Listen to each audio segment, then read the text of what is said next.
Familias en crecimiento. Bueno, qué grato es encontrarnos de nuevo en un episodio nuevo de este programa de crecimiento familiar. Como siempre nos acompaña Germán González, Erika Melo, Liliana Garavito y quien les habla, José Eduardo Vargas. Sean todos bienvenidos a Familias en Crecimiento.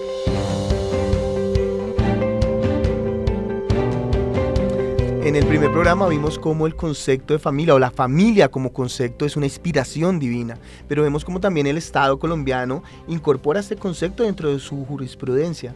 Así es, y también vimos un concepto que Erika nos compartía acerca de la definición de la familia desde su etimología.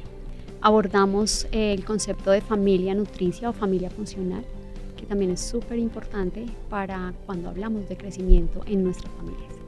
Bueno, y Germán nos introdujo en un tema de las dimensiones acerca de la familia funcional, de cómo hay varios estudios y expertos que nos hablan desde esas dimensiones. Y yo les propongo en este programa y en los siguientes poder entrarnos en esas dimensiones y poder desarrollarlos. ¿Les parece?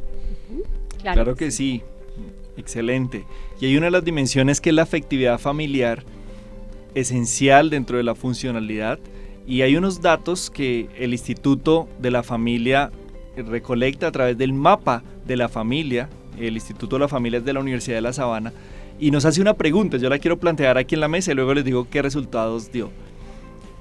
¿El actual ritmo laboral perjudica la relación de los padres con sus hijos? ¿Qué tan de acuerdo están con esa afirmación? Yo sí de acuerdo, porque ahora nos damos cuenta que a diferencia de hace muchos años atrás, la mamá permanecía mucho tiempo con los hijos en casa, ¿cierto? Era el soporte. Ahora ella también, por la necesidad económica, requiere salir y los hijos pasan. Entonces, ¿tú crees que sí se afecta el ambiente familiar y la dinámica familiar por esa relación laboral? Claro sí, claro que sí, hay una relación directa entre ese tiempo y esa dinámica y esa armonía y esas relaciones al interior de la familia. Bueno, más del 70% de los hombres y más del 80% de las mujeres dijeron que se afectaba la relación de padres e hijos por el ritmo laboral, es decir, el trabajo nos puede absorber a tal punto que nos quita la oportunidad de la afectividad, y es algo muy impresionante que está ocurriendo en nuestros hogares, en nuestro país, ¿no es cierto?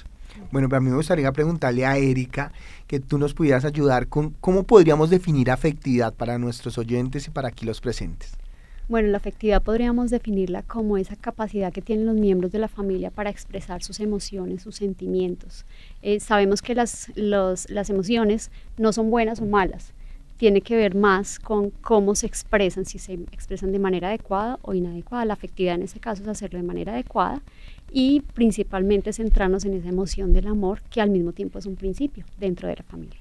Bueno, yo quisiera preguntarle aquí a Lili, ¿la norma en Colombia dice algo, nos expresa algo, hay algo que podamos traer allí acerca de la afectividad y las relaciones entre padres e hijos? Sí, claro que sí, porque es precisamente al interior de la familia, como lo estamos mencionando, cómo se desarrolla esta afectividad, y hay un derecho de los niños y es a tener una familia, no ser separados de esa familia, a ser acogidos en el seno de un hogar, y es tan importante ese relacionamiento y esa afectividad que incluso en el caso de padres separados, por eso se regulan unos tiempos de visitas periódicos y frecuentes con el padre que no está viviendo ahora con sus hijos.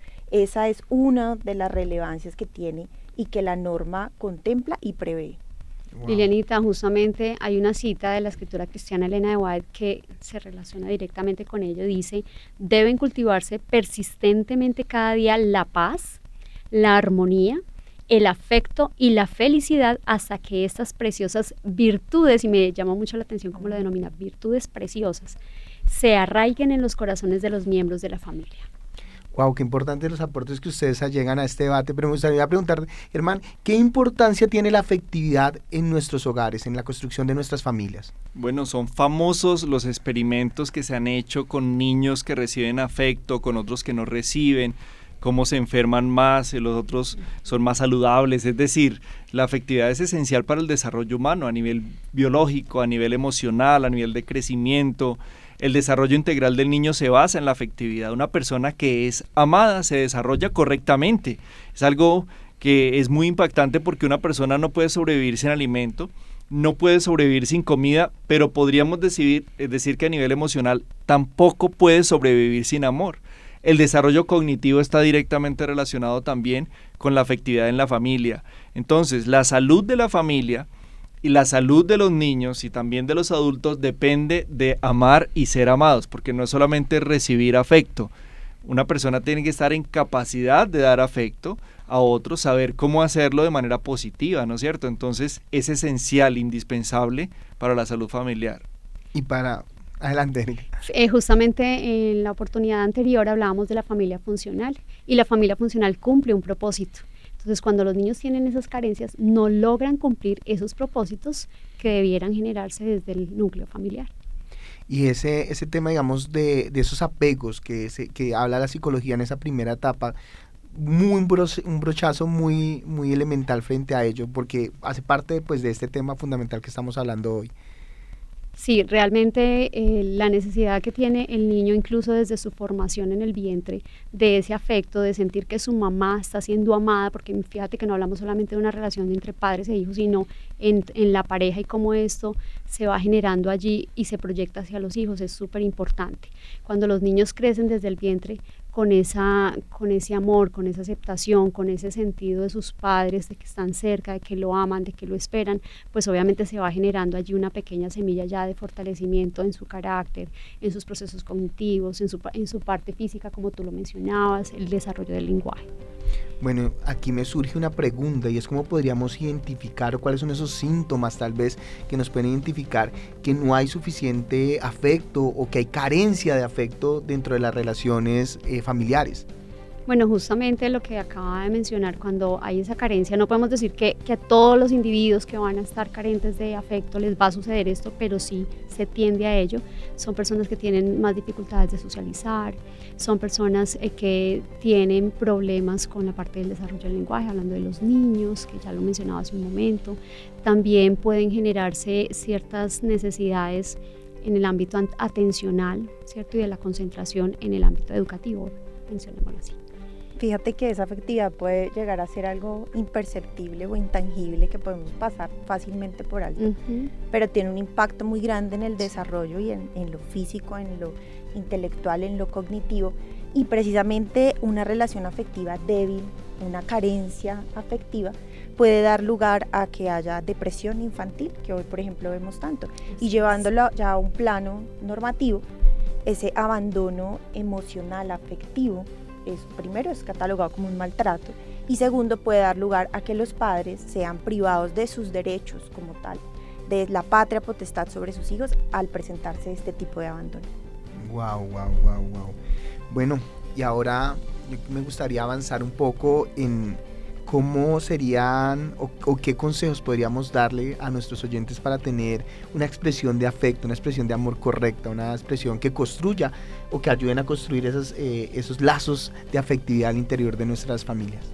Bueno, inicialmente hay algo muy importante y es el ser perceptivos a las necesidades de los miembros de la familia, ¿cierto? Les voy a poner un ejemplo, vamos a pensar en un niño que requiere esa cercanía, es el niño que está buscando al papá, que se le pega la pierna, es un niño que quiere subirse encima de sus piernas todo el tiempo y el papá simplemente como que lo saca a un ladito. No, cuando el papá es perceptivo ante esas emociones, esas necesidades afectivas de su hijo, va a acercarse a él, va a abrazarlo, va a besarlo, aun cuando es probable, porque pasa, que el papá no tenga esa herencia familiar de acercamiento físico. Entonces es una cuestión de percibir al otro, de percibirlo, de identificar sus necesidades emocionales y suplirlas. Los niños por naturaleza son afectivos. La persona que dice, no, yo no soy afectivo, no sé cómo expresar afecto, tuvo alguna dificultad en el núcleo familiar principalmente para hacerlo, ¿no? Bueno, hay unas enfermedades y unos factores también psicológicos y enfermedades psiquiátricas que impiden que la persona exprese afecto, pero de manera natural un niño expresaría el afecto. Es decir, en algún momento la persona, como pierde la capacidad de asombro, pierde la creatividad por recibir ciertos contenidos, también pierde como esa manera de expresar el afecto porque lo cohibieron, lo rechazaron, pero todos estamos diseñados por Dios para dar y recibir afecto de manera positiva, ¿no es cierto? Sí, me haces recordar algo muy interesante que vivimos en mi familia con mi abuela. Resulta que mi abuela tenía una frase con sus hijos y era gente melosa, gente amargosa. Y mis muy tíos, popular. mi mamá lo recuerdan mucho.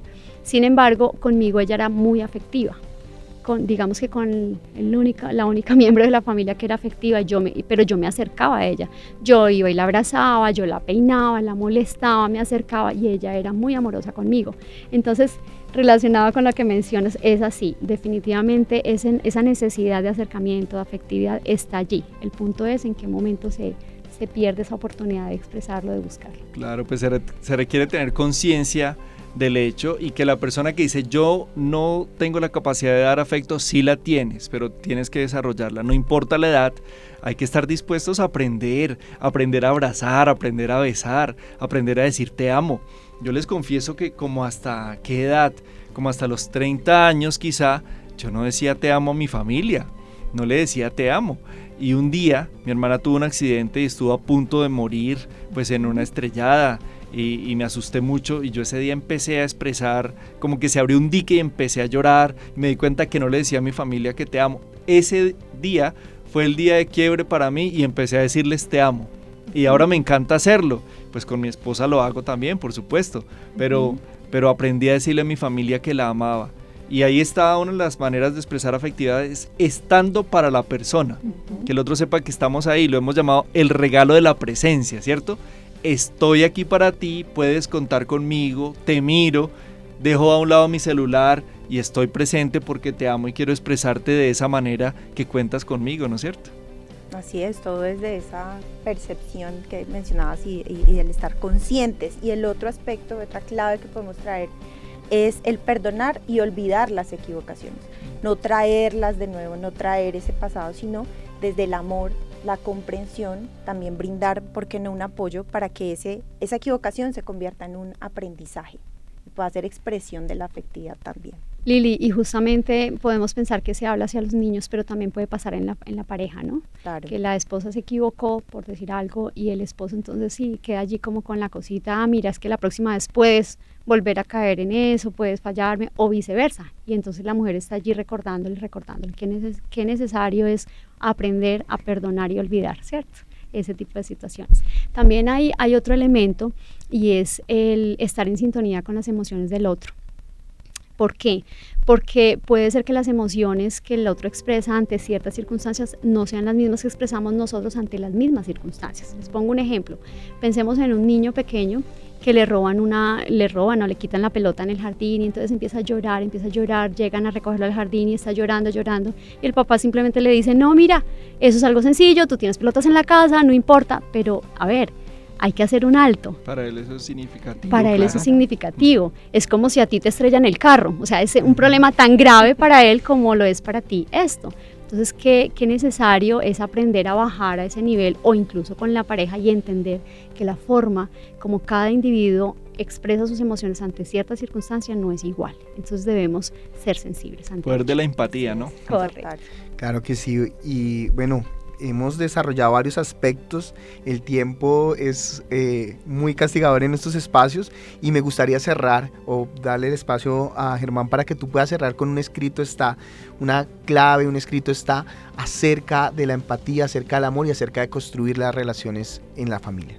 En Colosenses 3:14 nos dice, por encima de todo, vístanse de amor, que es el vínculo perfecto. Podemos vestirnos con ropa cara o con ropa muy abrigada y está bien que nuestra familia tenga provisión de esto, pero el vínculo del amor es el mejor vestido del cual podemos vestirnos, abrigarnos y saber que estamos en familia en crecimiento. Amén, así es. Bueno, a ustedes muchas gracias por acompañarnos en este segundo episodio. No se pierdan los siguientes, vamos a seguir desarrollando cada una de estas dimensiones. A los presentes, muchas gracias por sus participaciones y nos vemos en una próxima oportunidad. Muchas gracias. Gracias a Dios.